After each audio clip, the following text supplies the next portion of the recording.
We are into the playoff push, which means some massive matchups with huge implications on Matchday 37 in Major League Soccer. And of course, that means some big-time refereeing calls as well. I'm David Goss, your host for today here on Instant Replay, so buckle up because we're trying to climb above the line.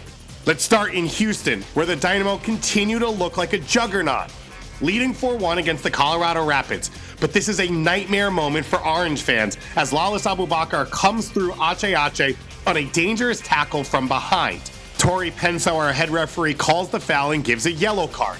But I believe that on further review, this should be a red card for serious foul play. In my opinion, this tackle endangers the safety of an opponent as Abubakar lunges from behind with excessive force. Luckily, Herrera is able to get up and continue playing in what has been an MVP candidate season for the Mexican international. Let's move to Atlanta in what could be a playoff preview between Atlanta United and the Columbus Crew. Late into second half stoppage time, the home side are chasing a miracle, and they've got the miracle worker on the ball in Thiago Almada. The World Cup winner curls this ball in, and Miles Robinson rises up to meet it and direct it past Patrick Schulte to send the Five Stripe fans into delirium. But wait, will this goal stand? As Almada approaches this ball, Robinson is standing in an offside position. But as the Argentine steps into his windup, Crew defenders Rudy Camacho and Aiden Morris take a step deeper, potentially putting Robinson in an onside position. Called a goal on the field. With the best angle we have, there is no clear and obvious evidence that the call should be overturned. And the most important thing, of course, is in my humble opinion, which is Miles is onside. Atlanta steal a late point at home. We fly out west where Real Salt Lake are hosting Sporting KC in a must-win match for the visitors to keep their playoff hopes alive. And they could not have dreamed of a better start. Just 30 seconds into this match, and Justin Glad gets caught on the ball by Eric Tommy. Glad wraps his arms around the attacker and brings him down. This is such a big call so early in the match, and head referee Ted Uncle does the right thing and takes his time. He talks with his VAR Joe Dickerson and goes to the monitor before issuing Justin Glad a red card. Mind you, a historic red card. At 37 seconds into the match, it is the second fastest red card in MLS history, behind only Big Joe Nasco of the Colorado Rapids in 2011. Let's jump into the second half in Salt Lake, where Marcelo Silva is trying to hold together the RSL defense. He comes out to meet Logan Ndebe in a 1v1 and fouls the SKC player in two places, both high with his left elbow and low, tripping up the Belgian. Alan Pulido is able to put away what would go on to be the winning goal after RSL's furious attempted comeback. We stay out west for a rematch of last season's Western Conference Finals as Austin try to keep their 2023 season alive against LAFC. With the black and gold already leading 1-0 late in the first half, Austin's Leo Väisänen gets caught in a slide tackle against Christian Oliveira. Both squads are incensed, one calling for a PK, the other for a dive.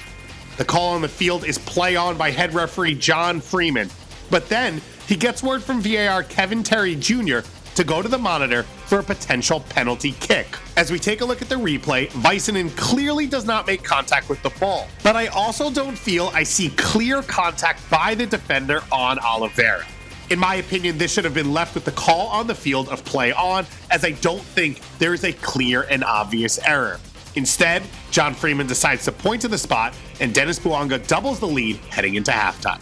A big game in Chicago where the Fire have a chance to clinch their playoff spot in a matchup against Charlotte FC. As the away team pushes down the left wing, a cross is played in, and DP striker Enzo Capetti goes down in the box. The Argentine attacker wants a penalty called, and this is where VAR is so important. The play happens away from the ball and away from the focus of the referees in the run of play. The VAR Jorge Gonzalez immediately sees this reverse angle where Capetti and Miguel Navarro collide at the top of the box, coming down the field. And then Navarro trips Capetti inside the box as the ball is served. Head referee Natalie Simon goes over to the monitor and correctly points to the spot.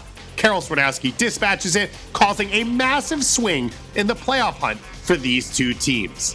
We finish in DC with another pivotal playoff race match between DC United and NYCFC. After already having a goal correctly waved off earlier for DC United for offside, we get another big play here midway through the first half. Davis curls in the left-footed ball that's headed back out to Chris Durkin, who proceeds to annihilate this ball into the back of the net.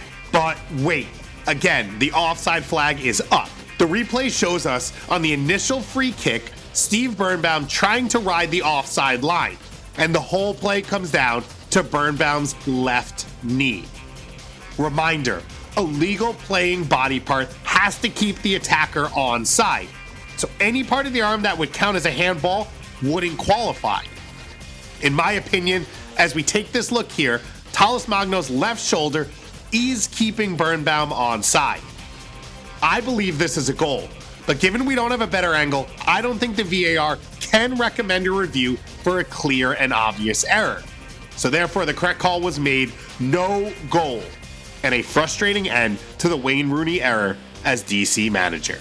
As always, thanks for joining us. Happy refereeing, and in the immortal words of Mr. Simon Borg, see you next time.